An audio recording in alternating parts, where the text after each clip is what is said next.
En un principio, Dios creó el cielo y la tierra.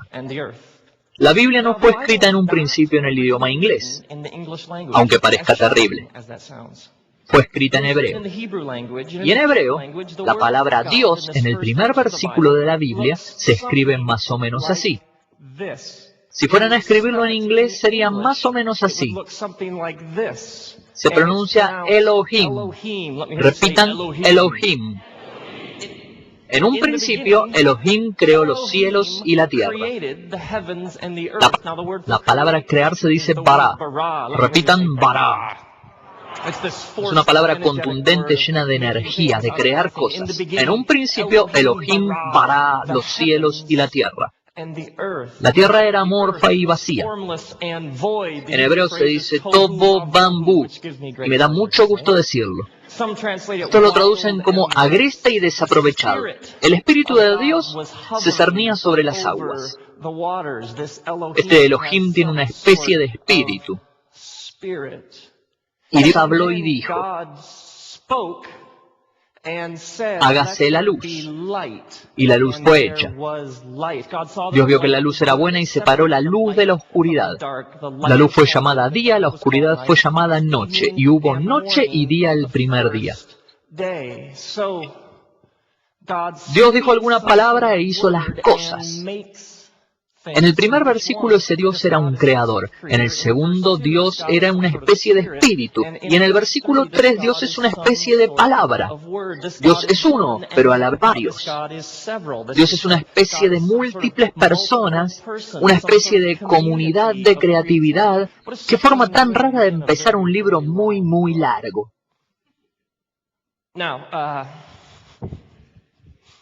Dios dijo, hágase una gran extensión en el cielo para separar las aguas de arriba y las aguas de abajo. Dios hizo esa extensión y la llamó cielo. Y separó las aguas de arriba de las aguas de abajo. Y hubo noche y hubo mañana el segundo día. En este versículo enseguida está este estribillo. Y hubo noche y día el primer día. Y hubo noche y día el segundo día. Pero no lo decimos de esta manera. Decimos día y después noche. Pero en este versículo, que es lo que es de noche y después de día. Hablaremos de eso en un par de minutos. Dios dijo que las aguas se junten en un lugar y aparezca la tierra seca. A esas aguas reunidas Dios las llamó océanos y a ese terreno seco Dios lo llamó tierra. Y fue de noche y fue el día del tercer día. Y después dijo Dios, háganse las luces en la extensión del cielo para dar luz a la tierra y servir como señal, para marcar los días, los años y las estaciones. Dios hizo una luz más intensa para determinar el día, una luz menos intensa para determinar la noche, y Dios también hizo las estrellas. Y Dios vio que era bueno. Y hubo noche y hubo día al cuarto día. Y después Dios dijo que las aguas se llenen de criaturas y que se produzcan de acuerdo a sus especies. Ellos sabrán cómo. Y después, dejen que los cielos se llenen de criaturas aladas y que se reproduzcan de acuerdo a sus especies. Y se hizo la noche y el día al quinto día. Aves y peces. Y después Dios dijo, háganse los animales, háganse el ganado, háganse los animales salvajes, háganse los que se arrastran, háganse los perros, háganse los dueños que los visten con suéter en Navidad. Y Dios dijo, es un poco extraño, sin embargo, es bueno. Y después Dios dijo, hágase el hombre y la mujer a nuestra semejanza. Y así Dios hizo a la gente. Y Dios vio que era muy bueno, y fue de noche y fue de día el sexto día. Y después Dios vio que todo lo que Dios había hecho, y Dios descansó. Las aves están en el cielo y los peces en el agua. Gracias, ha sido un placer. El sol, la luna y las estrellas están en el espacio, sirven para darnos luz y oscuridad. Los animales y los humanos están en la tierra y en el mar. Las cosas del cuarto día ocupan al primer día, las cosas del quinto día corresponden al segundo día, las cosas del sexto día se relacionan con el tercer día.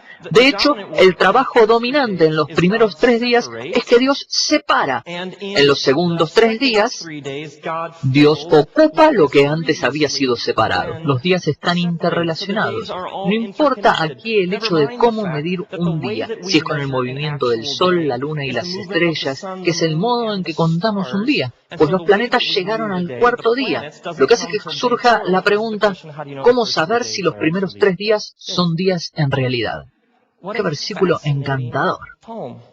Si empiezan a observar un poco más a fondo, hay un patrón que pudiera decirnos de qué se trata todo esto. La palabra bará es el impulsor, es el motor del versículo. Dios creó. La palabra bará ocurre en 3 puntos distintos en todo el versículo, y al final se repite 3 veces. Esto seguramente resaltó al primer oyente de este versículo, y ese Dios es 3 en 1. Así que hubo un 3 que aparece dominante en el versículo, lo que hace preguntar, ¿hay otros patrones que deberíamos buscar? El primer versículo de la Biblia tiene 7 palabras. El segundo versículo en idioma hebreo tiene 14 palabras, 7 por 2. La palabra tierra aparece 21 veces, 7 por 3. El séptimo párrafo tiene 35 palabras, 7 por 5. La palabra Dios aparece 35 veces en este versículo, 7 por 5. Y la frase "y así fue" aparece 7 veces. Y la frase "y Dios vio" aparece 7 veces. Hay 7 y patrones de 7 en todo el versículo. Es un patrón. Si hay muchos números 3 y hay muchos 7, la pregunta es, desde luego, ¿hay 10? Si es que se tiene tiempo de sobra, por supuesto. La frase hacer aparece 10 veces. La frase "de acuerdo a sus especies" está 10 veces. La frase "y Dios dijo" aparece 10 veces. 3 veces en relación a la gente, 7 veces en relación a otras criaturas. Y la frase "hágase" aparece 10 veces. 3 veces para las cosas en los cielos, 7 veces para las cosas en la tierra. Uno empieza a pensar que al escritor lo ayudaron. Así que la pregunta permanente, ¿de qué se trata? Si nunca leyeron la Biblia y la abrieran y leyeran el primer versículo, la primera estrofa, y les preguntaran, ¿de qué se trata? Supongo que empieza con Dios. Y empieza con Dios creando. Hay todo tipo de creaciones, pero después termina "y Dios descansó". Tiene ritmo, tiene cadencia. Tiene ritmo el versículo, noche-día. Hubo noche-día, noche-día al segundo, al tercero. Tiene cierto ritmo y sin embargo está claramente ausente. El séptimo día no tiene un "y fue la noche y el día". El séptimo día dice "y después Dios descansó". Y el séptimo día continúa. Los demás tienen un final. El séptimo día persiste y continúa. Supongo que si le preguntaran diría que tiene que ver con que Dios creara y Dios descansara, y luego con la gente y nuestro papel en medio de esta creación. Empieza con Dios creando, pero termina claramente con Dios descansando. Y en medio de esa enorme creación están los humanos en medio de ella. Y el universo es inmenso, es enorme. Los científicos concuerdan en que nuestro universo tiene unas 100.000 millones de galaxias. Alguien las contó. Y se cree que cada una de esas galaxias tiene alrededor de 100.000 millones de soles. Y se cree que cada sol tiene al menos 100.000 millones de estrellas. Y se cree que solo nuestra galaxia tiene al menos 100.000 millones de agujeros negros. Y por eso algunas tardes uno se siente un poco deprimido. Cuando hablamos de la grandeza del universo, las cosas se ponen muy extrañas rápidamente. Hay una galaxia llamada Andrómeda que corre por nuestro universo a 322.000 kilómetros por hora. Las estrellas hacen cosas increíblemente extrañas. Hay estrellas llamadas estrellas de neutrones. Existe lo que se llama hiperdenso y significa que su atracción gravitatoria es tan fuerte que las estrellas están literalmente encerrándose a sí mismas. Cuando esa atracción gravitatoria se vuelve tan fuerte que jala la estrella dentro de sí misma, y entonces su peso, densidad, masa y volumen toma todo tipo de características extrañas. Ese es un ejemplo. Las estrellas de neutrones pesan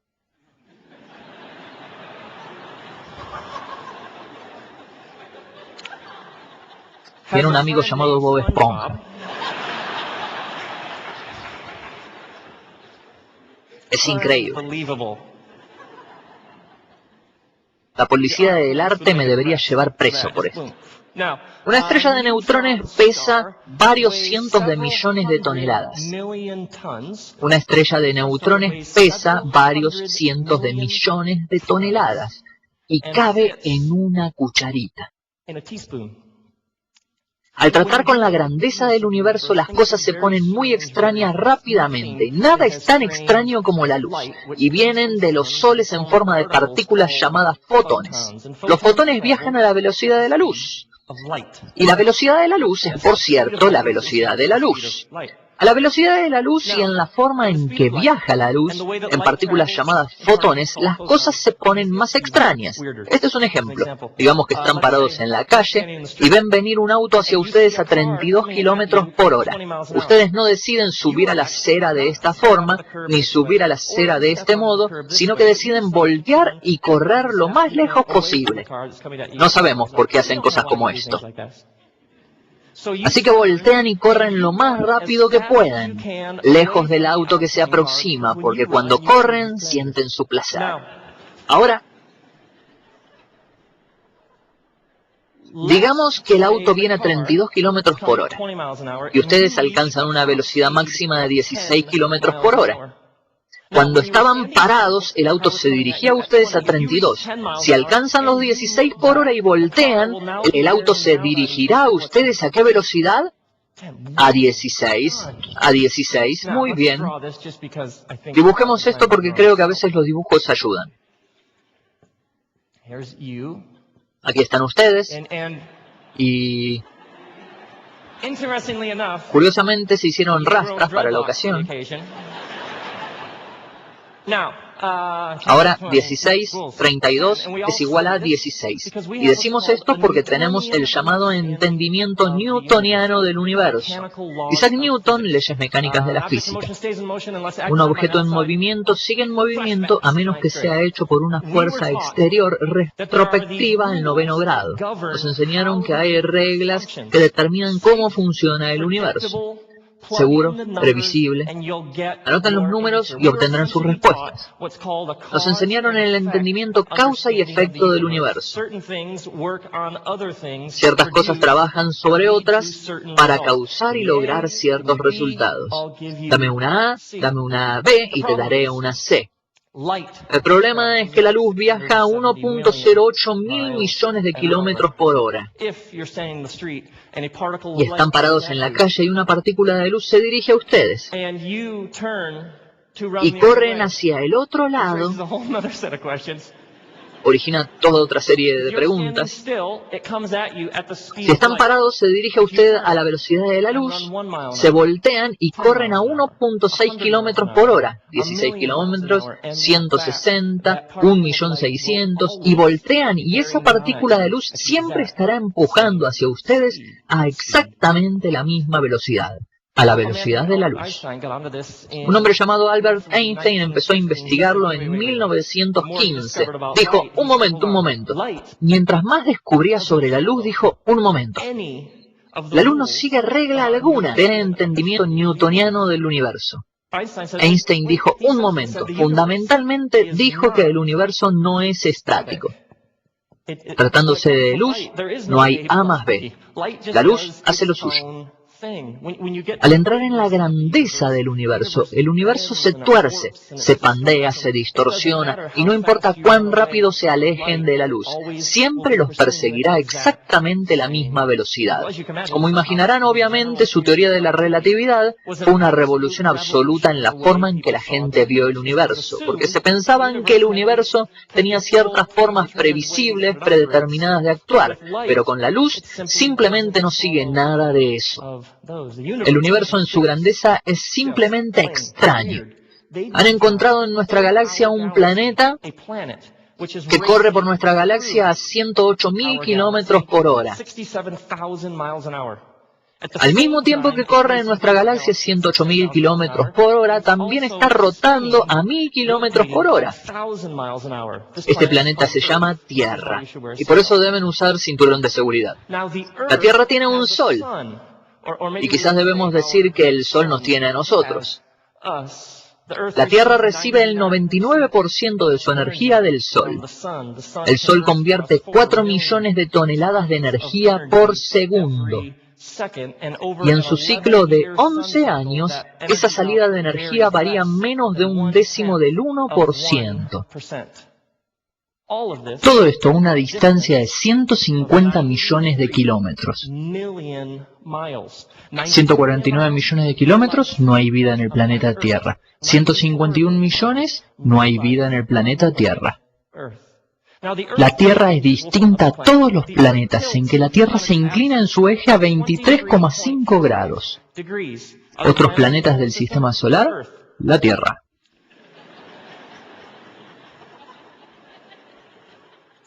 La pregunta es, ¿por qué la Tierra se inclina? Pues si la Tierra no se inclinara, correría el riesgo de presentar siempre la misma cara, que significa que una parte de la Tierra quedaría viendo siempre al Sol todo el tiempo, mientras que el otro lado nunca vería el Sol. Un lado de la Tierra se pondría más y más caliente hasta que no pudiera mantener la vida, mientras que el otro lado se pondría más frío hasta que no pudiera mantener la vida. Así que la inclinación de 23,5 grados del eje de la Tierra es exacta, para permitir que la esfera azul y verde mantenga la vida. Lo que hace surgir la pregunta, ¿por qué se inclina? Se inclina porque el 40% de la atracción gravitatoria que viene del Sol lo atrae. El otro 60% de esa inclinación viene de la atracción gravitatoria de una pequeña roca que conocemos como Luna. La Luna en esa atracción permite que el planeta Tierra mantenga la vida. Sin Luna no hay vida. Lo que hace surgir la pregunta, ¿cómo conseguimos nuestra Luna? Los científicos creen que nuestra Luna era una especie de meteoro o asteroide que volaba por nuestra galaxia y se atoró en la atracción gravitatoria de la Tierra, haciéndolo el equivalente cosmológico de... Bueno, de acuerdo.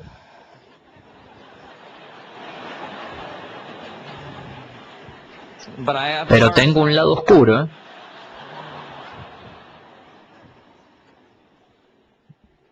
El hidrógeno en el planeta Tierra debe convertir un 7 milésimo de su masa a helio continuamente para que la Tierra pueda mantener la vida. Punto 007. 008, no hay vida en el planeta Tierra. 006, no hay vida en el planeta Tierra.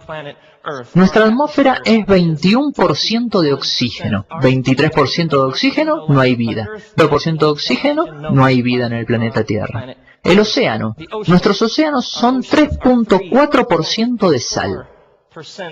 Los océanos son 3.4 de sal, que es el porcentaje exacto de sal en el torrente sanguíneo humano. 4% de sal en los océanos en nuestro torrente sanguíneo, no hay vida en el planeta Tierra. 2% de sal en nuestro torrente, no hay vida en el planeta Tierra. Por cierto, esto se llama la ciencia del perfeccionamiento. Y hay cientos y cientos y cientos de estos números increíblemente precisos que cuadran a la vida en el planeta Tierra. Los niveles de carbono, la fuerza gravitacional, la densidad de ciertos minerales y elementos primordiales hace que todo cuadre perfectamente. La metáfora es simplemente esta. Es como si existieran unos botones selectores para crear y mantener la vida en el planeta Tierra. Es como si existieran cientos y cientos y cientos de botones y cada uno de ellos hubiera sido ajustado perfectamente. A este se le ajusta al 11 y y cada uno de ellos fueron ajustados a la perfección. Cientos de ellos. No es solo que hay cientos y cientos de ellos, y de alguna manera alguien los hubiera ajustado perfectamente. Es la agobiante verdad que si solamente uno de ellos estuviera ligeramente volteado en cualquier dirección, volvería irrelevante la precisión de todos los otros botones. No es solo que hay cientos y cientos de estos botones selectores. Es como que si cambiaran uno solo de ellos, no importaría la precisión de cada uno de los demás. ¡Qué esferita azul y verde tan extraña y misteriosa, a la que llamamos hogar! Se estima que nuestro universo tiene 10 a la 25 potencia en metros de ancho. De nuevo, alguien lo midió. Y se cree que la cosa más pequeña de nuestro universo es una partícula subatómica 10 a la 26 en potencia negativa. Si sacaran un promedio de la estatura de todos los seres humanos que hubieran en el planeta Tierra, ¿cuál sería la estatura promedio de todos los seres humanos? Si tomáramos en cuenta a los bebés, niños pequeños de edad escolar, adultos, encontrarían que la estatura promedio de todos los seres humanos es de aproximadamente 1 metro, siendo los seres humanos el centro en tamaño en el universo. Y tú eres fascinante. ¿Cuántos de ustedes pueden verme? Excelente. Es alentador, por no decir más. Sí, tienen la corteza visual en su cerebro conectada a la retina de su ojo. 110 millones de conos y 7 millones de barras. Más de 1 millón de fibras nerviosas funcionando en armonía para que puedan ver cosas. Ustedes tienen más de varios cientos de miles de millones de células, billones de conexiones neuronales. Cada segundo en su cerebro hace 1 millón de cálculos y ninguna de esas células cerebrales es igual. En un periodo de 1 a 2 segundos, tu cuerpo ha producido de 2 a 10 millones de nuevos glóbulos rojos. Tienen 100 millones de glóbulos blancos almacenados solo en la médula espinal. Lo que hace que surja la pregunta, si el cuerpo está produciendo nuevos glóbulos rojos y glóbulos blancos para hacer que tú seas tú, y produciendo esas células a una tasa de cientos de billones cada 2 segundos, ¿cómo sabe tu cuerpo hacer más y más y más de ti, y no de otra persona? Cada uno de esos glóbulos, cientos y cientos de millones de glóbulos, tienen 1.82 metros de ADN enrollados adentro. Es como un mapa. Es un código que le dice a tu cuerpo quién eres y cómo hacer más de ti. Si esos hilos de ADN fueran estirados en su 1,80 metros de longitud y todos los que tienes en tu cuerpo fueran puestos punta con punta, serían 128.000 millones de kilómetros de largo. Irían de la Tierra al Sol y de regreso 400 veces. Tu cuerpo, hasta el centésimo de mil millonésimo de célula, está estructurado para ser tú y nadie más. Pero esas células están hechas de un componente más pequeño, llamado átomo. Si quisieran ver un átomo a simple vista, necesitarían tener una estructura de 1.000 millonésimo de pulgada. Y tendrían una voz increíblemente alta. La Tierra es a una naranja lo que una naranja es a un átomo. Si contáramos el número de átomos en una gota de agua, si fuéramos a contar el número de átomos en una gota de agua, se necesitaría que todas las personas del planeta Tierra contaran un átomo cada segundo en los próximos 20.000 años. Los átomos son pequeños. Gracias, ha sido un placer.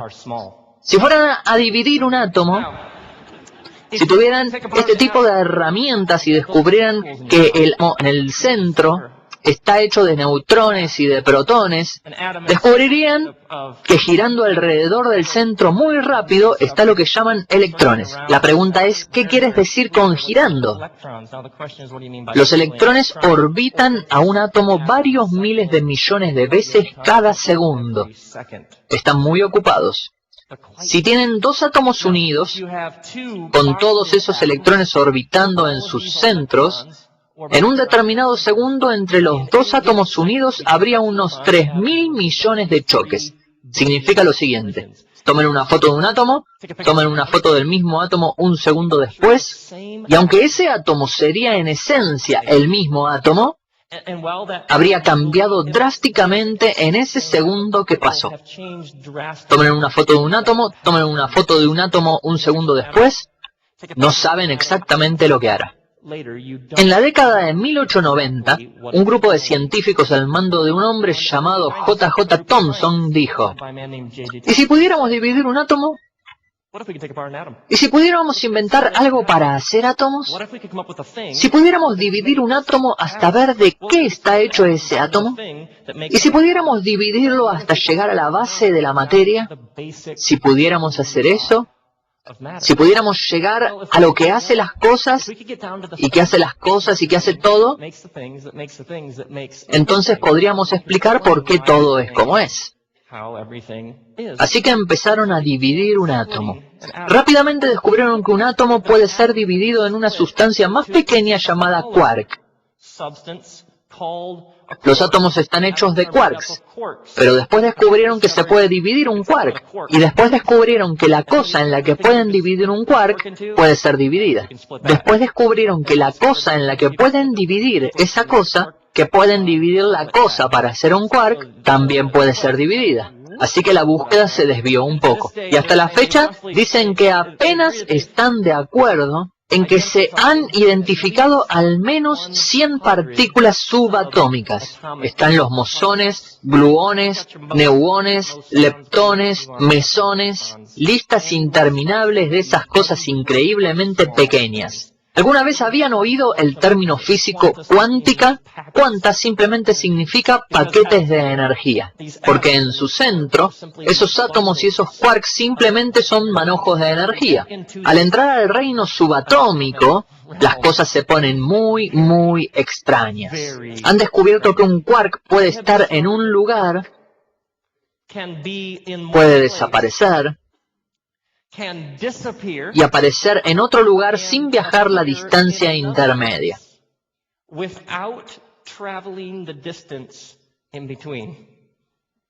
Han descubierto que un quark es capaz de tener una dualidad simultánea. ¿Han observado quarks? Un quark que es capaz de estar en dos lugares distintos al mismo tiempo. En 1949 a un científico se le ocurrió el llamado teorema de Bell, que es uno de mis favoritos. El teorema de Bell fue básicamente este descubrimiento. Puedes tomar un quark, un átomo, y dividirlo a la mitad, y poner la mitad en Nueva York, y puedes poner la otra mitad en San Francisco.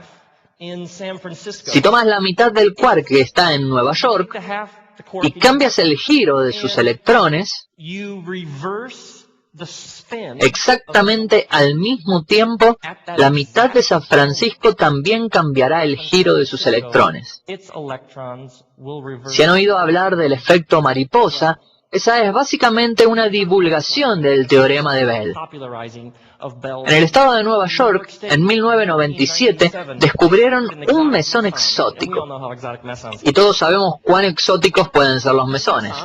Ese mesón apareció una billonésima de segundo y después desapareció. No saben realmente de dónde vino y no saben realmente a dónde fue. Así que tenemos unos físicos increíblemente brillantes de partículas subatómicas cuánticas diciendo cosas como no lo sé. Han descubierto una partícula subatómica llamada leptón, y su consenso general es que los leptones sí existen como partículas subatómicas individuales. El único problema es que solamente se ha podido observar a los leptones en grupos de 2 y de 3. Entonces dijeron, sí entendemos que esto es un solo leptón. El problema es que se encuentran solo en grupos de 2 y de 3. Y el entendimiento newtoniano de causa y efecto simplemente ha sufrido con la física cuántica. Porque si tomamos una foto de un átomo y tomamos una foto del mismo átomo un segundo después, no saben qué es lo que va a ser. La suposición siempre era que había un elemento de previsibilidad en los cimientos del universo. Pero el problema es que los físicos cuánticos simplemente dicen, cuando uno llega a la cosa más pequeña, que hace la otra cosa, que hace la otra cosa, que hace la otra cosa, básicamente el universo en su centro es impredecible. Lo mejor que hemos podido descubrir es que el universo en su centro es una especie de relación de energía. Hay físicos brillantes, estudiosos y respetados que dicen, lo único que descubrimos es que el universo en su centro está hecho de cierto tipo de energía relacional que simplemente no podemos controlar. Algunos de ellos han empezado a usar palabras como personalidad. Y que esta energía que mantiene todo unido, que hizo que todo existiera, y de alguna manera mantiene todo en existencia, que da la vida a todo y que simplemente tiene una mente propia, no podemos conquistarla ni ponerla en una caja. Simplemente está más allá de lo que podemos entender. Los físicos de partículas subatómicas cuánticas empiezan a parecerse a los poetas judíos del Oriente. Durante años ha habido una disparidad porque están aquellos que intentan explicar lo extraño de la grandeza del universo, mi lenguaje técnico-científico, lo extraño de la grandeza del universo, y hay otros al nivel cuántico hablando de lo extraño de la pequeñez. Pero estas dos formas de explicar por qué las cosas se ponen tan extrañas cuando son tan grandes y por qué son tan inexplicables cuando son tan pequeñas, fundamentalmente ha sido de dos modos distintos. Ha habido una búsqueda durante años de la llamada teoría unificada. Hay maneras de explicar por qué el universo, ya sea que vayas de un lado o del otro lado, es extraño e impredecible y se inclina, y la luz hace todo tipo de cosas. ¿Hay alguna manera de explicarlo todo? Y llegó un grupo que ha dicho, la manera de explicarlo es que el componente básico de la realidad son las pequeñas cuerdas. A estos se les conoce como los teóricos de cuerdas, y ellos presentaron al mundo la llamada teoría de cuerdas. Y uno inmediatamente dice, un momento, ¿qué quiere decir con pequeño? Fundamentalmente están diciendo que el universo es a la Tierra lo que la Tierra es a un átomo. El universo es mayor que la Tierra, de la misma forma que la Tierra es mayor que un átomo, de la misma forma que un átomo es mayor que una de esas cuerdas. Tremendo. Y ellos dicen, el verdadero problema no es la grandeza ni que esté afuera, ni la pequeñez y que esté adentro. El verdadero problema son las múltiples dimensiones de la realidad. Para que nuestras mentes piensen en las dimensiones, este es un rectángulo y este es un círculo. El círculo nunca será un rectángulo y el rectángulo nunca será un círculo. Esta pizarra en la que estoy escribiendo tiene una superficie bidimensional, tiene altura y tiene anchura. Y por lo tanto, siendo bidimensional, ese rectángulo nunca será un círculo. Y este círculo nunca será un rectángulo. Si me preguntan cuál es cuál, ¿es uno o el otro? ¿O es un círculo o es un rectángulo? Ahora, vayamos de 2 dimensiones a 3 dimensiones. Agreguemos una dimensión. Este rotulador de un lado es un rectángulo, sin embargo, si uno lo ve por la punta, es un círculo. En 2 dimensiones, o es un rectángulo o es un círculo. Uno agrega una dimensión y de repente lo que era una cosa o la otra, que se excluye una de la otra, se convierte en ambos. La pregunta, ¿es un rectángulo o un círculo en 3 dimensiones? Sí. ¿Cuánta sangre se ha derramado y cuánto oxígeno se ha desperdiciado discutiendo si es esto o aquello? Cuando quizás a veces la respuesta es sí. Piensen solamente en la religión. ¿Es fe o es ciencia? Sí. O piensen, ¿predestinación o libre albedrío? Y el de un lado tiene una lista de versículos de la Biblia y el del otro lado tiene su lista de versículos, y quizá el buen Dios, quien hizo todo, dijo, miren, les di el truco del rotulador. Sí. Y tienen al grupo del círculo que dice, vamos, únete a los círculos, al afectuoso abrazo universal. Y los rectángulos dicen, tenemos ángulos derechos, tenemos 4 veces más derechos que tú, pero tú estás en peligro de convertirte en un cuadrado. Si lo que necesitamos son más líneas rectas, no tanto amor, lo que necesitamos son más líneas rectas. Pero amigo, no te puedes fumar un rectángulo.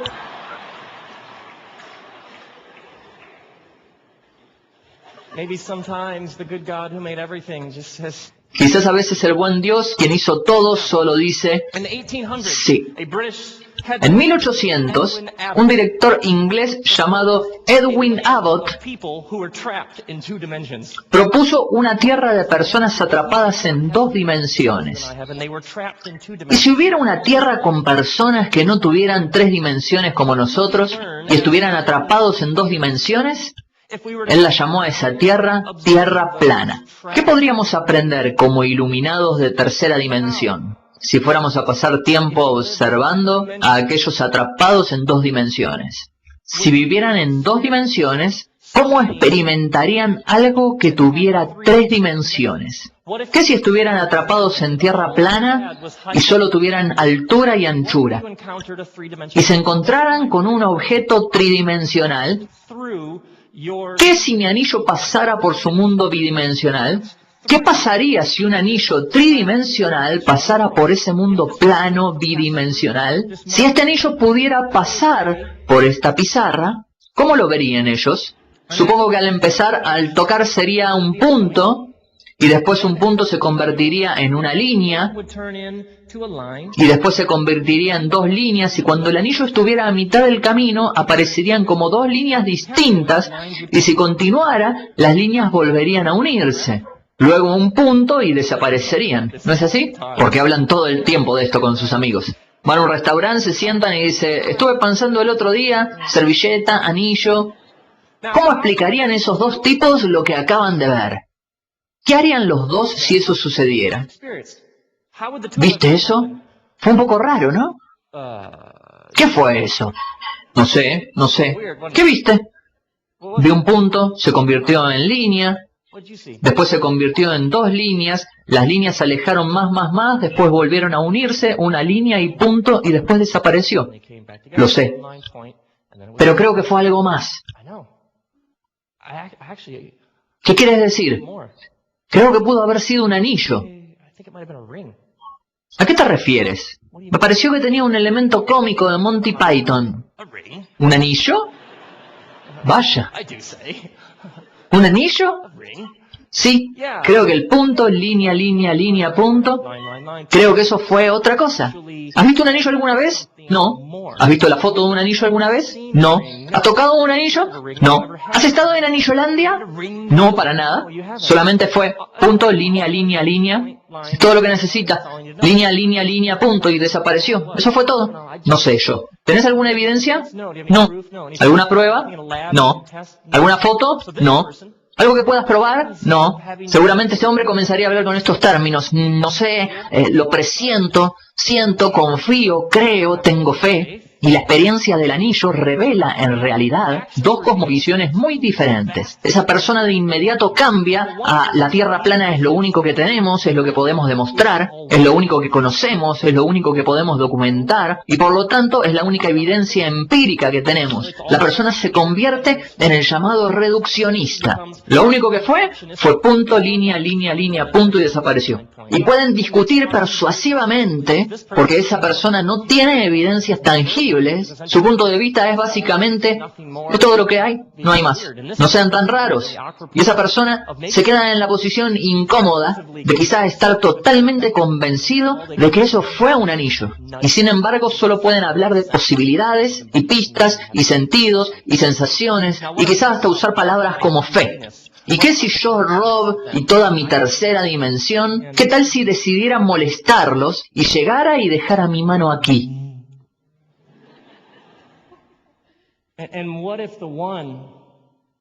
¿Y qué si uno dijera, ¿sientes algo raro? No.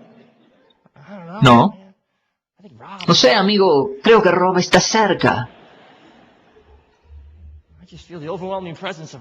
Siento la presencia abrumadora de Rob. Y ese podría estar diciendo, ¿de qué hablas? Podría tener mi mano así de cerca y él diría, ¿de qué hablas? Estás loco, estás diciendo tonterías. Tienes que olvidarte de esas supersticiones imaginarias. Y el otro diría, no, creo que Rob está cerca. ¿Y qué si realmente quisiera molestarlos y les clavara la mano en su mundo? Mis dedos son de diferentes tamaños y de diferentes grosor. Mis dedos aparecerían en momentos diferentes y producirían círculos. Y esos círculos serían de diferentes circunferencias y diámetros. Así que él podría decir, ¿viste eso? Sí, creo que esos 5 círculos están relacionados. ¿Qué? Vinieron diferentes veces. Son de distintos tamaños. No. Creo que fue la mano de Rob. Y una vez más, la persona con el punto de vista reduccionista dice, vinieron en distintas veces, son de diferente tamaño. Tienes que dejar esas tonterías supersticiosas. Solo tienes un par de anillos y círculos que no tienen ninguna relación uno con el otro. Y el otro parece que ha perdido la cabeza, pero en realidad tienen toda la razón. Sus experiencias con objetos tridimensionales expondrían cosmovisiones completamente distintas, y el que parecería estar loco tendría toda la razón. Y el que parecería sumamente lógico calculó y sopesó toda la evidencia, se perdería toda una nueva realidad dentro de esta. En la Tierra plana también se corre un riesgo, porque hay límites en la Tierra plana. Hay quienes dicen que las cosas son simplemente así, no hay otro mundo, no hay mayor ley, no hay un mejor propósito, tenemos a Tierra plana, es todo lo que tenemos. Y habrá otros que seguirán insistiendo que hay más, hay algo más allá, hay otra cosa, y tendrán un conflicto mayor. La historia de la humanidad es la de las almas iluminadas. Una y otra vez, quienes insistieron que esto no es todo lo que hay, y otros que han invertido gran poder en mantener que esto es todo lo que hay, y a la larga han dañado a muchísimos. Si revisan la crucifixión de Jesús, ¿qué es? El mundo fue gobernado por un imperio que dijo, así funciona esto. El imperio romano es Dios, reverencia al emperador. El imperio es todopoderoso. Y llegó un extraño rabino judío a predicar el reino de Dios. ¿Cuál es el conflicto esencial de la historia de Jesús? Alguien que simplemente mira a los agentes de tierra plana y dice, hay más, hay más. Ustedes y yo estamos atrapados en el tiempo.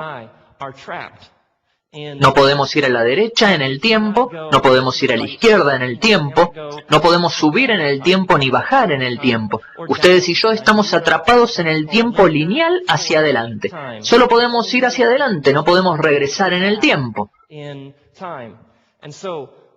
Por lo tanto, uno nace, paga impuestos, ve al equipo de su país perder la Copa Mundial y muere. Ustedes y yo solo podemos avanzar en el tiempo. Izquierda, derecha, arriba, abajo, adelante. No podemos regresar en el tiempo. El tiempo es de una dimensión, pero no podemos regresar. Y básicamente perdemos el tiempo pasado. Nosotros estamos atrapados en una media dimensión de tiempo. El tiempo para nosotros solo avanza en una dirección. ¿Y qué si hubiera un ser que no estuviera atrapado en una dimensión de tiempo? ¿Qué pasaría si hubiera un ser con una conciencia bidimensional del tiempo? ¿Qué pasaría si hubiera un ser que tuviera una conciencia tridimensional del tiempo? Nosotros tenemos una conciencia tridimensional del espacio. ¿Qué pasaría si hubiera un ser que tuviera conciencia del espacio en el tiempo, como nosotros lo tenemos del espacio? ¿Qué pasaría si hubiera un ser que viera este rotulador? Este rotulador va a representar la vida de todos nosotros. Nacemos, pagamos impuestos, morimos. Esta es la vida de ustedes. Esta es mi vida. ¿Qué si hubiera un ser que tuviera una conciencia tridimensional del tiempo? Podría hacer esto al ver nuestras vidas. ¿Podrían hacer esto? ¿Podrían hacer esto? ¿Este ser diría, no tengo idea de lo que hará después? No, quizás solo diría, sí. No estarían limitados en ninguna de las formas en que ustedes y yo estamos limitados. Incluso usarían frases como en el principio, antes del tiempo, a lo que aquellos atrapados en una media dimensión responderían: esto no me está ayudando nada. Al momento de ese versículo, el Génesis surgió entre un grupo de personas que vivían en una cultura en la que la gente pensaba que los dioses y diosas estaban atrapados en el tiempo como los humanos. Los dioses y diosas nacían, se empezaban a enfermar, así que les construían grandes pirámides, ponían sus cosas ahí y morían. Y sus hijos e hijas llegan y gobiernan, y después los siguientes gobernantes. Ellos entendían que los dioses y diosas estaban atrapados en media dimensión de tiempo como nosotros. Es cuando Dios apareció ante un pastor llamado Moisés y dijo: Moisés, quiero que liberes a mi pueblo, porque Dios se dedica a la liberación. Y Dios le dice al pastor Moisés: Moisés, quiero que liberes a mi gente. Y Moisés era un hombre muy práctico y dijo: bien, pero necesito un nombre. ¿Puedes decirme cómo te llamas? Y Dios le dice este nombre a Moisés: solo diles: ¿mi nombre? Solo diles: yo soy. A lo que Moisés respondió: eso aclara todo. Sí, no hay nada confuso. Siempre que haya 10 rabinos, hay 20 opiniones de lo que el nombre significa. Unos dicen que el nombre significa siempre he sido, soy, siempre seré. Otros dicen: eso es muy difícil. El nombre es la pura esencia. Soy la existencia pura. Algunos dicen que el nombre es una forma de decir para Dios: no estoy atrapado en el tiempo, como todos los dioses y diosas que conocen. Estoy fuera de eso, simplemente soy. La existencia en la forma más pura y primaria. La dimensión increíble de esta historia es que Dios, que está fuera del tiempo, ese Dios que es espíritu, se creía que todos los dioses y diosas tenían molde y forma. Teníamos estatuas, esculturas, tótem, para poder entender al Dios. El Dios o diosa siempre, al momento que surgió este versículo, tenía un molde o forma. Este Dios es espíritu. Incluso este Dios dice, o Moisés les dice: recuerden cuando encuentren a este Dios no tiene molde ni forma. Este Dios, una y otra vez, es un Dios que va más allá del tiempo y más allá del espacio. Este Dios es espíritu. No puede ser contenido en lo físico, no hay molde o forma. Estas son ideas nuevas en la historia de la humanidad. Nadie había sugerido un Dios que no estaba atrapado en el tiempo, un Dios que no puede ser limitado en un espacio físico. En la historia de las ideas o la evolución de la religión, nadie siquiera había empezado a hablar de Dios en ese modo. Lo asombroso del versículo de la creación no es solo que este Dios está fuera del tiempo y del espacio, sino que Dios elige actuar dentro de la historia de la humanidad. Ese Dios elige actuar en formas tangibles, y ese acto es el crear. Un Dios que no tiene fin, es infinito, y está más allá, que no tiene límites, imagen, molde o forma. Elige actuar específicamente en la historia de la humanidad, por medio de la creación. Y en Génesis 2, otra versión de la creación, ese Dios sopla al polvo y hace gente. Al otro lado del espectro está el reino del espíritu, sin molde, forma ni físico. Hay un reino en Génesis 1 de lo físico: luz, oscuridad, cielo, agua, tierra, mar. Y después, en la tierra nacen los árboles, y los árboles dan frutos, y los frutos tienen semillas. En Génesis 1 hay una dimensión de este Dios como espíritu. Este Dios no tiene fisicalidad, y al mismo tiempo hay un universo físico al que se le está dando vida. Y cada cosa en el versículo es más complicada que la cosa anterior. Luz y oscuridad, cielo y agua. ¿Puedes agarrar el agua? Tierra y mar, polvo. Uno puede agarrar el polvo. Un árbol es más complicado y más avanzado, más detallado, más preciso que las piedras. Y la fruta es más complicada, de mayor diseño que los árboles. Pero las semillas pueden caer al suelo y producir otros árboles. Quizás esto les sirva de ayuda. ¿Frisbee? ¿O iPod? Ahora. Alguien dijo: En este versículo, cada cosa que fue creada fue más avanzada y compleja de lo que le seguía. Va cada vez aumentando, con más arreglos, más diseños, más creatividad. Y uno tiene una semilla, y una semilla es importante porque un árbol puede producir fruta, y después la semilla tiene la habilidad de reproducirse. Después de las semillas están los animales. Después Dios crea al hombre. Cada cosa más avanzada que la anterior. Dios crea al hombre y dice, creo que puedo hacer algo más avanzado.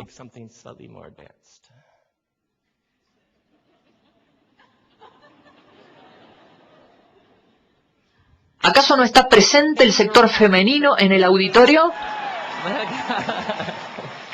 Y ella en inglés será llamada woman, porque cuando el hombre la vio por primera vez dijo, wow, man. Dios dijo que no es bueno que el hombre esté solo, no sabrá qué ponerse. En realidad, esto es fascinante. En Génesis 2, la creación de la mujer viene después de nombrar a los animales, que es como, ¿cuál es el punto? Al hombre se le pide nombrar los animales, y nada tiene una fuerza correspondiente. Así que Dios hizo a la mujer como una fuerza correspondiente. Sí hay un día, una escena que habría sido fenomenal. ¿Qué tal cuando se les puso los nombres a los animales? Eso habría sido fenomenal. Imagino a Dios, al personaje de Dios, Adán, oye Adán, o quizás solamente oye, porque no había nadie más allí. Bien, este es el trato. Este es el trato. Vamos a traer a estos animales uno por uno, más tarde de dos en dos, y los vamos a traer, y tú les pondrás el nombre que quieras. ¿Se imaginan a Adán diciendo, bien,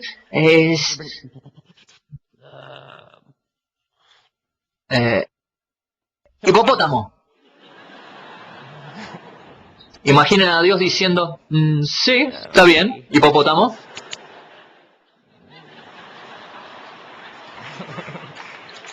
Hay un ángel con una base de datos.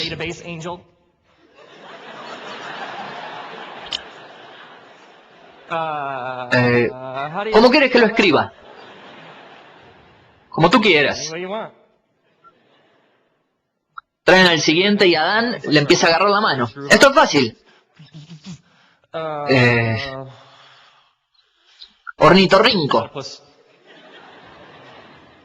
Dios está que no lo puede creer. Y los ángeles acá diciendo, ¿en serio? ¿De dónde sacaste este tipo?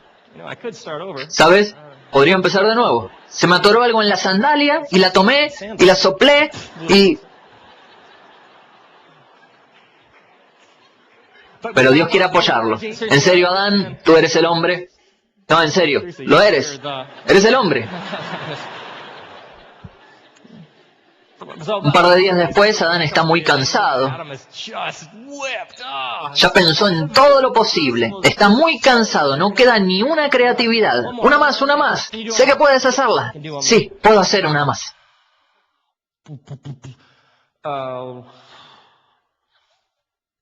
Perro.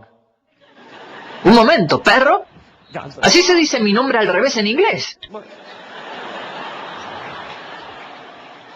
Uno más. ¿En serio? Sí, uno más. Está bien, de acuerdo.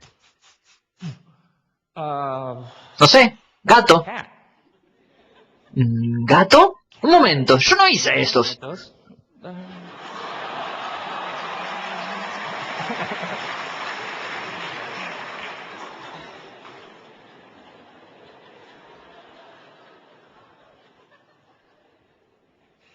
Qué curioso. Seas quien seas.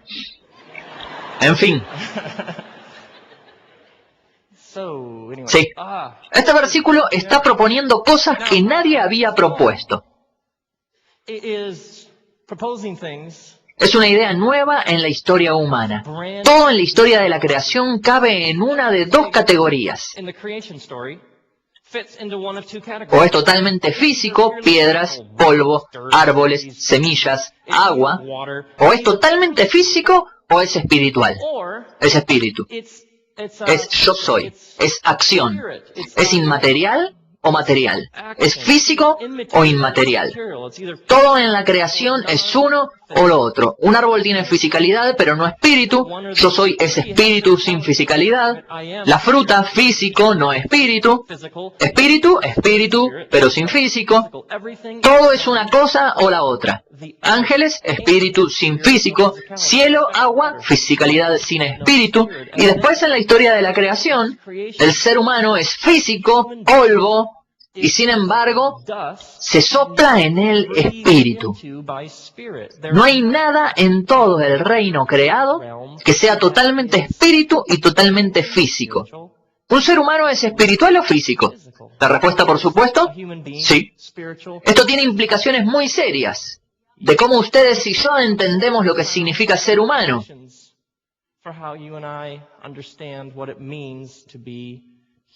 Usted está aquí. Quizás hayan oído a alguien decir, no me gustan las cosas espirituales. ¿Eres un ser humano?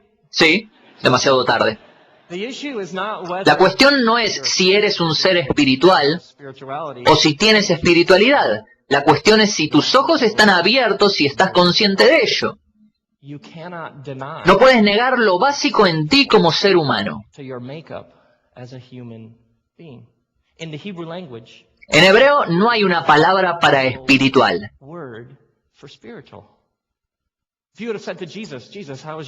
Si le hubieras dicho a Jesús, Jesús, ¿cómo está tu vida espiritual? ¿Qué? ¿A qué te refieres? Porque etiquetar una zona como espiritual es etiquetar otras como no espirituales. Es totalmente ajeno al mundo de las Escrituras. Es totalmente ajeno a la cosmovisión de Jesús. Se supone que tú eres una fusión de dos reinos. Y un ser humano ocupa un lugar totalmente único en todo el universo. Cómo manejan su dinero, cómo manejan las relaciones, la sexualidad, el perdón, la reconciliación, el negocio, la escuela, el trabajo, el juego, todo lo que hacemos como ser humano integrado, 100% físico, 100% espiritual. Los primeros cristianos captaron la idea enseguida. Hagas lo que hagas en palabra o acción, hazlo en el nombre de Jesucristo. ¿Qué estaban diciendo? Cada acto es un acto espiritual. Se trata de si estás o no consciente de las implicaciones de lo que estás haciendo. Ahora, esto tiene serias implicaciones de cómo entendemos lo que significa ser parte de la Iglesia, porque es posible que en las instituciones religiosas e iglesias trabajen contra una espiritualidad holística integrada. Lo que podría suceder sutilmente es que enfatizamos ciertas cosas y en el proceso no enfatizamos otras cosas. Lo que puede pasar tan sutilmente es que la gente empiece a ver a Dios viviendo en determinado lugar, a veces solamente es con cierta persona o ciertos grupos de personas, a veces en edificios, a veces es una hora en cierto día de la semana. Y lo que pasa tan sutilmente es que se entiende que Dios está ahí. Y obviamente ocurre algo impactante cuando la gente se reúne para adorar y perseguir, buscar a ese Dios verdadero. Pero lo que puede suceder sutilmente es que Dios está ahí, y si Dios está ahí, puede parecer que Dios está cada vez menos aquí. Pero nosotros somos una fusión de estos dos reinos. Somos ambos. Y quizás de una manera más bíblica, para entender qué es una comunidad o una iglesia, es un grupo de personas que están unidas para seguir a Dios. Obviamente están aprendiendo a ver a Dios uno en el otro, y Dios está fuertemente presente en medio de ellos, pero son personas a quienes se les ha dado ojos para ver a Dios a donde vayan. ¿Qué les dijo Jesús a sus primeros seguidores? Lo que hayas hecho por el más humilde de ellos, lo has hecho por mí. ¿Qué intenta enseñar? Está intentando enseñar a vivir de tal manera que en cada interacción que tengan, estarán conscientes de que Dios está presente en esa interacción. Lo que está enseñando que toda la vida se basa en lo divino. La cuestión es si nuestros ojos están lo suficientemente abiertos para verlo. Este versículo de la creación que empieza con las Escrituras tiene a Dios creando y después a Dios descansando. Y hay algo fascinante que ocurre a la mitad del versículo. A veces los poetas hebreos trabajan en la llamada forma chiástica, lo que significa que escondían o colocaban el significado del versículo en el centro. Si fuéramos a ver en el medio, hay 7 días y entonces el cuarto día es el medio. El cuarto día nos cuentan que hay sol, luna y estrellas. ¿Qué tiene que ver esto con el significado del versículo? La explicación para el sol, luna y estrellas es que Dios hizo el sol, la luna y las estrellas para marcar los días, los años y las estaciones. Estaciones es una palabra enorme en la Biblia. Es básico para la vida de alguien que sigue a Dios. Era básico para el mundo de Jesús. Para quien estuviera leyendo este versículo, la palabra estaciones puesta en el centro habría resaltado. En especial porque el versículo empieza con Dios creando y termina con Dios descansando. ¿Por qué son las estaciones importantes? Las estaciones hacen referencia a 2 cosas. La primera, las estaciones es una referencia al sábado. ¿Quién es uno de los grupos originales de este versículo? Un grupo de hebreos que había sido esclavos en Egipto. ¿Cómo era la vida de Egipto? En Egipto trabajaban 7 días a la semana haciendo ladrillos. Tenían que cumplir con ciertas cantidades de ladrillos, ladrillo, ladrillo, ladrillo, a diario, todo el día ladrillos. En Egipto, uno valía según la cantidad de ladrillos que lograra. Uno valía la cantidad que producía. Así era la vida en Egipto. Dios rescata a estas personas de la vida de Egipto y ahora intenta enseñarles lo que significa ser un ser humano, no un ser que trabaja. Dios intenta enseñarle a esta gente lo que significa ser humano. Tú no eres una máquina. Y en Egipto ellos valían por lo que producían. Y Dios intenta enseñarles a estas personas, uno no vale lo que uno produce. Tu valor no viene de los ladrillos. Tú vales porque eres hijo rescatado y salvado del Dios verdadero. ¿Y qué dice Dios? Cada 7 días trabajas 6 días para tomarte un día y no trabajar. Descansa, reflexiona, juega, lo que alimente tu alma. Tómate un día en la semana para recordar que no eres una máquina. Las estaciones, en primer lugar, son una referencia al sábado, la necesidad de un ritmo de crear y descansar. La segunda, esto no fue suficiente. En las Escrituras no es cada 6 días y después tomate un día en sábado. Descansa, juega, canta, baila, lo que alimente tu alma. Pero había 7 fiestas importantes en el año donde Dios dijo, juega, te divertirás. Y así, 7 veces al año hubo esas fiestas enormes. La fiesta del Sukkot en otoño realmente es de 8 días, cantando, bailando, con bebidas para adultos y demás. Las estaciones, los sábados y las 7 festividades eran básicamente la forma de Dios de decir, tráigame un DJ. Hubo en la cultura de esta época varias otras historias de la creación. La historia básica de la creación, que fue popular entre las masas cuando surgió el versículo del Génesis, enseñaba que el mundo ocurrió debido al conflicto. Aún sobrevive, pueden ir a la biblioteca e investigarlo. Básicamente, la creencia fue que el mundo ocurrió porque este Dios estaba enojado con este otro Dios, y este Dios estaba celoso de este, similar a las luchas de las telenovelas, pero en el cielo. Y hubo una pelea aquí y un triángulo de amor acá, y de ese conflicto nació la tierra. La creencia entre la mayoría de la gente de la época de Génesis 1 era que la tierra ocurrió porque este Dios estaba enojado con este, y de su conflicto y batalla tenemos el mundo que conocemos. Este versículo llega a escena y es similar en muchas formas a esos versículos. Habla de tierra y mares y polvo, y creando y dando forma, y habla de muchos de los mismos elementos, y sin embargo hace afirmaciones muy diferentes. Este versículo, que surge de la misma cultura, dice, no estamos aquí debido al conflicto de dioses. Estamos aquí porque este Dios verdadero existe en cierto tipo de comunidad afectuosa, muy entregada y generosa. Este Dios está lleno de alegría, de belleza y de creatividad. Es como si este Dios no pudiera evitar crear. Este Dios empieza creando cosas y después este Dios se halaga a sí mismo, como, hombre, esto es bueno. A este Dios le gusta tanto hacer cosas, que hace cosas y hace cosas y hace cosas. Le encanta hacer cosas. A este Dios le encanta hacer cosas que puedan crear otras cosas. Este Dios hace gente a semejanza de Dios y les dice, ahora tú cuídalo y comparte mi alegría.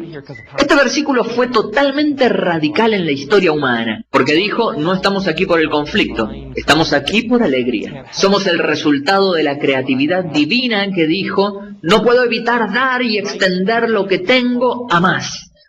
Y puesto en el principio de este versículo está la palabra estaciones. Dios crea, Dios descansa y en la mitad está estaciones. Haz lo mismo. Crea, pero tómate tiempo para disfrutar lo que has creado.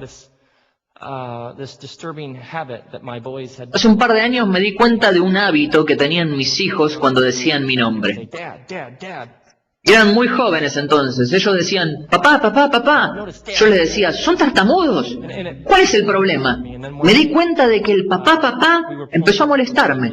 Y un día estábamos jugando, creo que Lego o algo así, y estábamos en el piso y oí, papá, papá, papá. Y me di cuenta en el segundo papá, y estuve ahí por completo hasta el tercer papá.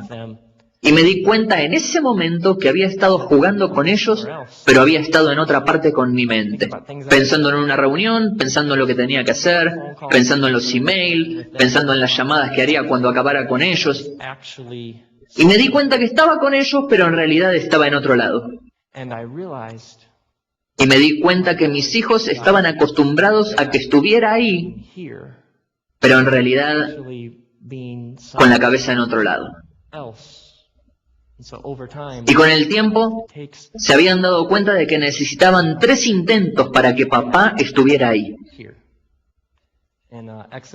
En Éxodo capítulo 24, Dios le dice a Moisés, Moisés, ven a la montaña y quédate aquí. Y los rabinos destacan que la traducción literal de la palabra quedarse es la palabra ishak. Esto significa estar. Así que el versículo, la orden literal es Moisés, sube a la montaña y cuando llegues a la montaña, quédate arriba de la montaña.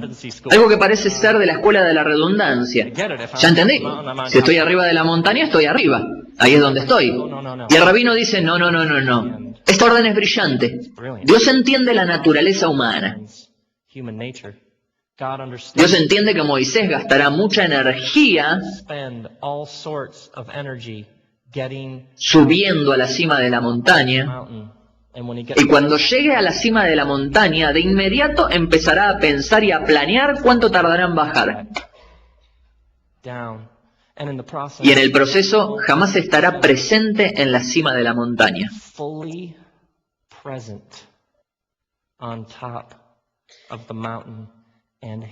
Y se lo perderá. ¿Por qué este versículo de la creación tiene este estribillo? Noche, día, noche, día. Un sábado judío empieza la noche del viernes. Pasa la noche y pasa el sábado y termina en la puesta del sol del sábado. Así que un día va de noche a día, de la oscuridad a la luz. Y dicen que se debe a que el día es una imagen física del viaje en el que Dios nos tiene a todos, yendo de la oscuridad a la luz, yendo de la ignorancia a la conciencia, yendo del error a la verdad. ¿Tiene el escritor este estribillo? Noche, día, noche, día, noche, día, que es una forma de decir, despierta, entra a la luz. ¿Está el escritor diciendo esto? En medio de la creación hay tanto por hacer.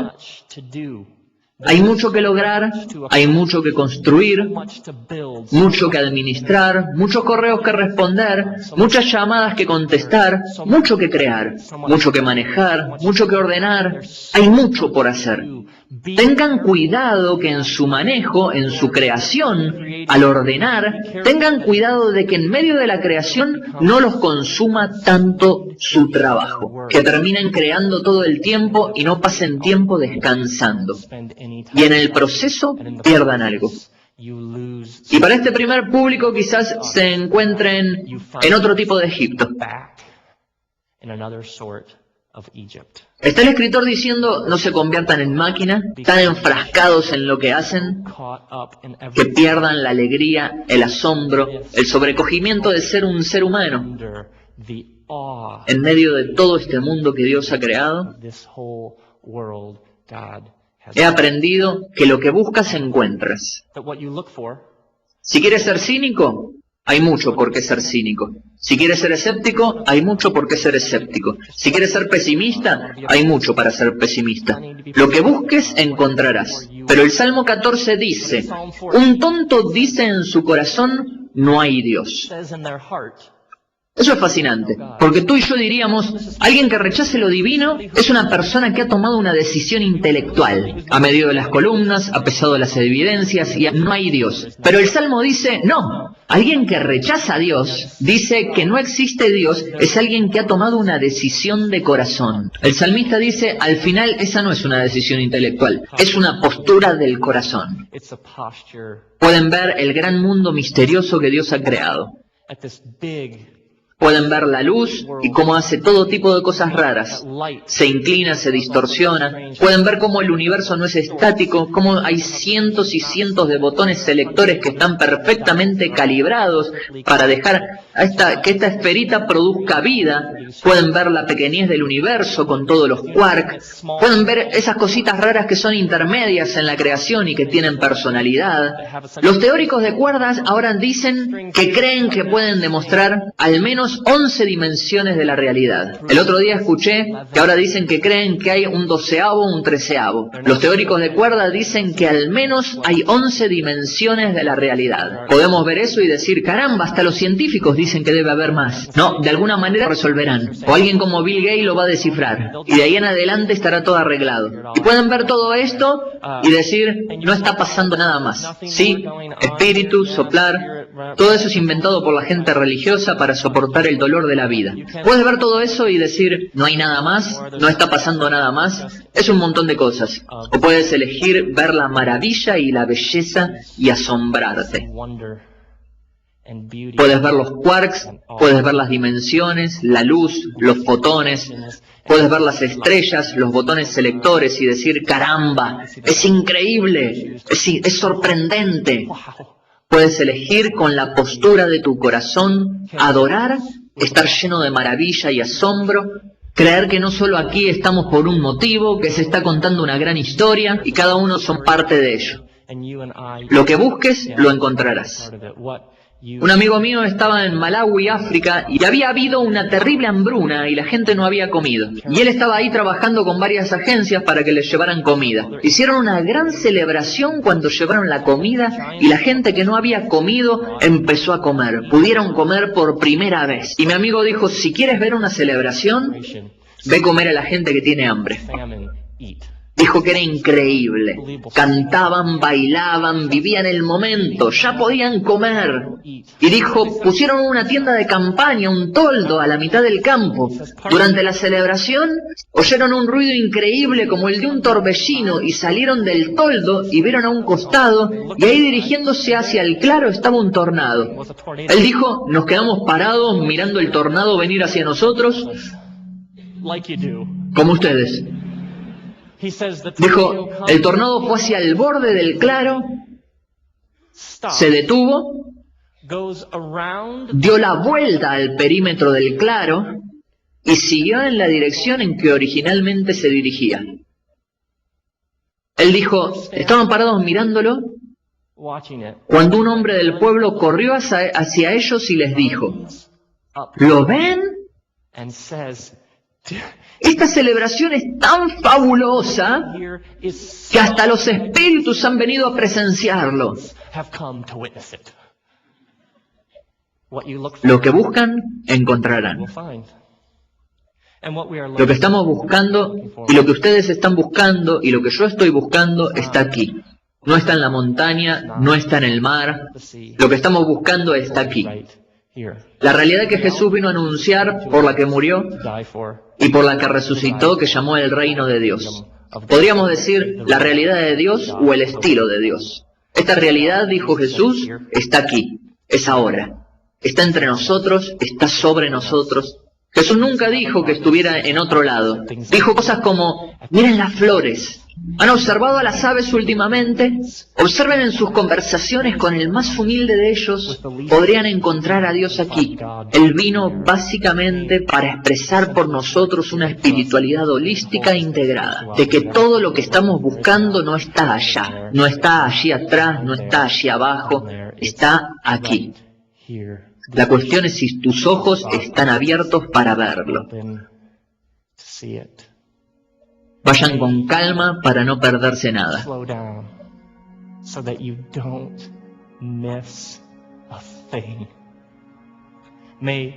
Que los ojos de su corazón sean iluminados, que estén totalmente presentes aquí mismo, ahora mismo.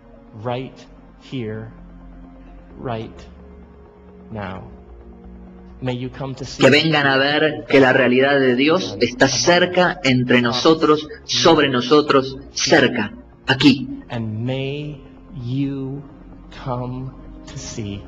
Y que puedan ver que todo es espiritual. Gracias.